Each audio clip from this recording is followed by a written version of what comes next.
CCFL Weekly Review, specifically Episode 3, Part 1. And the big headline is User versus User in Week 0. Which is, a really important distinction. We're not talking about games against the computer here. Right. This is human versus human. Exactly. And the whole psychology just changes. Playing the AI, you look for exploits, you look for patterns. But playing another person, that's a chess match. And if Week 0 is any indication, this season's going to be incredibly stressful for these coaches.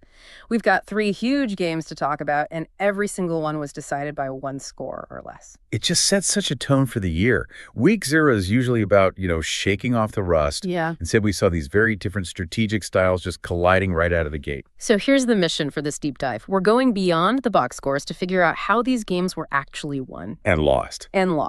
We'll start with that top 10 shootout, #6 Clemson versus #2 Texas.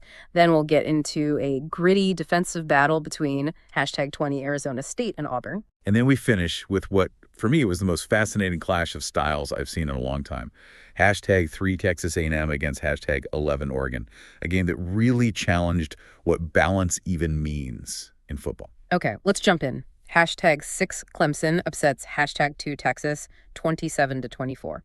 Now, on the surface, that looks like a tight back and forth game, but there's one number in the data you sent me that it tells a completely different story. It all comes down to one metric. Yeah. 11.4. Yards per play. Yards per play. Just to give you some context, in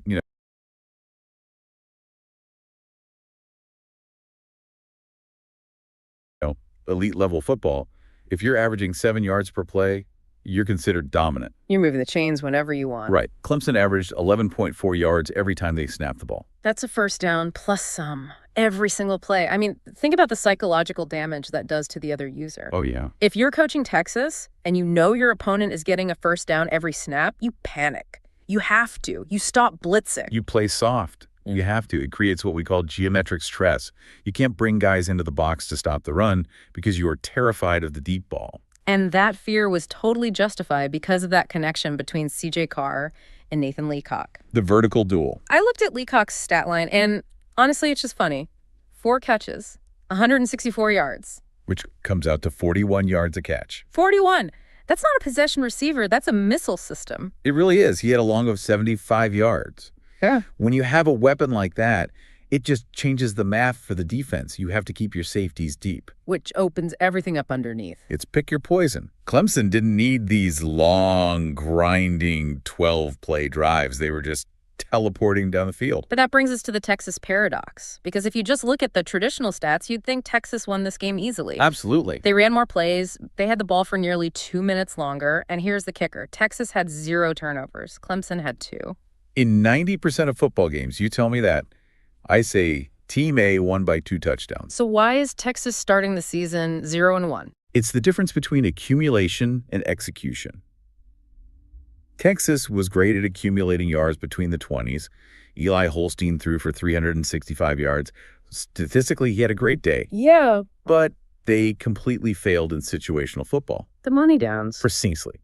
Texas was 3 of 9 on 3rd downs. That's 33%. Yeah. You just can't win against a top 10 team like that.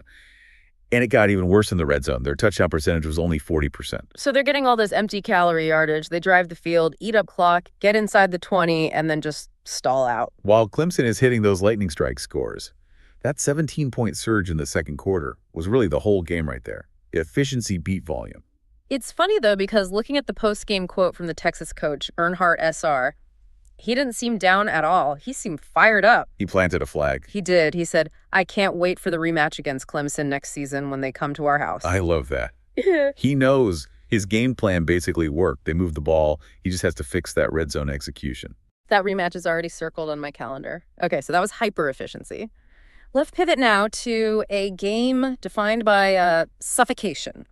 We're going to Tempe.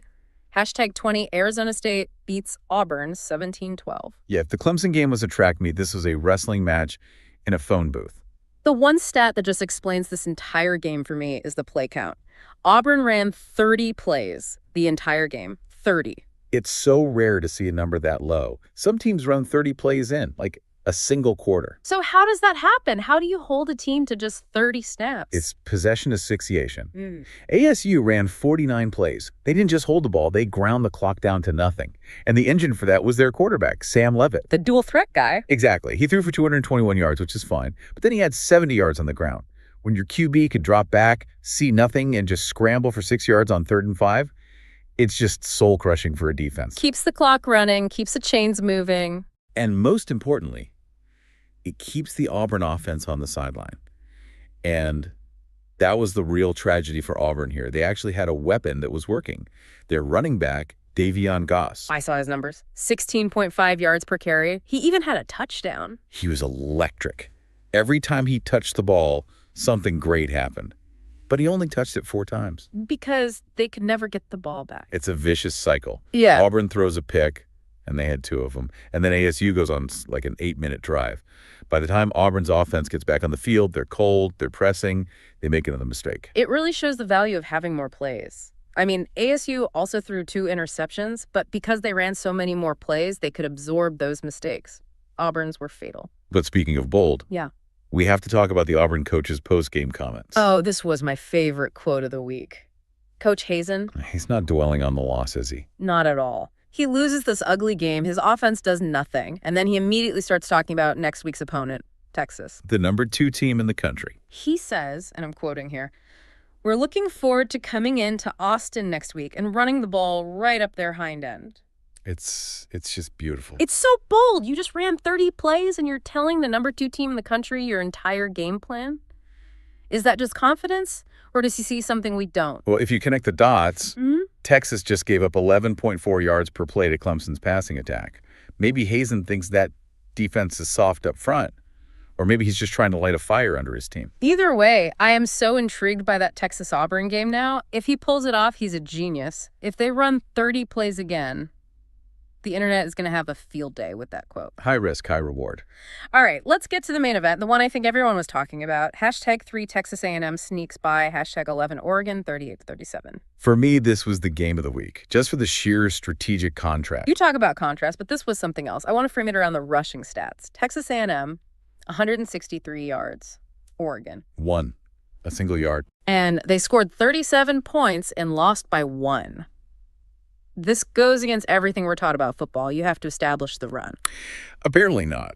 Oregon just said, forget it. They embraced the air raid philosophy to its absolute extreme. Dante Moore threw for 317 yards and 3 touchdowns.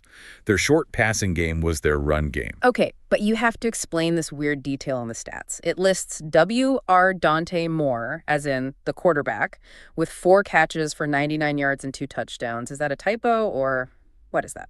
Knowing this league, I think it's 100% intentional. It's that positional fluidity we see from creative users. Maybe it's a trick play package. Maybe they have another receiver with the same name. The point is the philosophy. Get the ball to playmakers in space by any means necessary. It's creative chaos, just daring A&M to cover the whole field. And A&M's response was perfect. They didn't try to get flashy. They just went old school. They brought out the sledgehammer. Gerard Pringle Jr., 16 carries, 158 yards, 3 touchdowns. That's almost 10 yards a carry. Which basically means A&M was playing on easy mode. Get 10 yards on first down, you don't have to worry about 3rd downs. But when they did face 3rd downs, that's where they won the game. This was my stat of the week. A&M on 3rd down. 6 of 7, an 85% conversion rate. That is just soul-crushing. Imagine being the Oregon coach. You score in like 90 seconds. You get A&M to a 3rd and 4, and then Pringle just runs them over again and again. It's psychological warfare. A&M held the ball for over 12 minutes. Oregon under 8. A&M strangled the clock. They limited Oregon's possession. And they finished their drives. We talked about Texas struggling in the red zone. A&M was 5 for 5 in the red zone, all touchdowns. That's it. In a 1-point game, you can't have empty possessions. Oregon was explosive and flashy, but A&M was just inevitable. It was flash versus grind, and grind won, but man, by the skin of its teeth. Okay, so we've broken down the 3 games. Now for our favorites segment. Pick one thing, a player, a stat, a moment that really stood out. I've got mine ready. All right, let's hear it. I'm going with the cheat code. Nathan Leacock from Clemson. The 41 yards per catch guy. It's the pure entertainment value. We can analyze schemes all day, but sometimes you just want to see something that makes you go, wow. A player averaging that much against the #2 team in the country, it makes every single snap a must-watch event. It creates that sense of imminent danger, for sure. That fear factor, I love it. What about you? I'm going the other way. I'm picking the clinic. Texas A&M's third down offense. Of course, the nuts and bolts. I have to, because that's where championships are made. Converting 85% on third down against a top opponent is, frankly, harder than hitting one long bomb. It takes execution from everyone. Right. Everyone's going to remember the 38-37 score, but that game was won on those 6 third down plays. It's not sexy, but it is lethal. It's the difference between being a highlight reel and being a champion, though A&M was one play away from losing to that highlight reel. That's true, but a win's a win. Very true. So, big picture from week 0, and what are the one thing you're thinking about? It leads me to a question, one I want to leave the listeners with. For years, we've heard that balance is everything in football. You have to run, you have to pass, but look at week 0. Oregon almost won with 1 rushing yard. Clemson won while getting dominated in time of possession. So the question is the era of balance over? Can a team win a championship in this league by being completely one-dimensional as long as they are absolutely elite at that one thing? That's a fascinating thought. Can you really win it all by just saying, we're throwing it 70 times a game, stop us? Or does a defense eventually figure you out?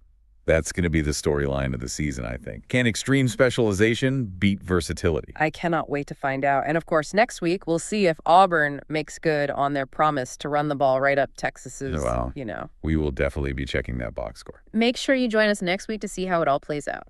Until then, stay curious and keep diving deep.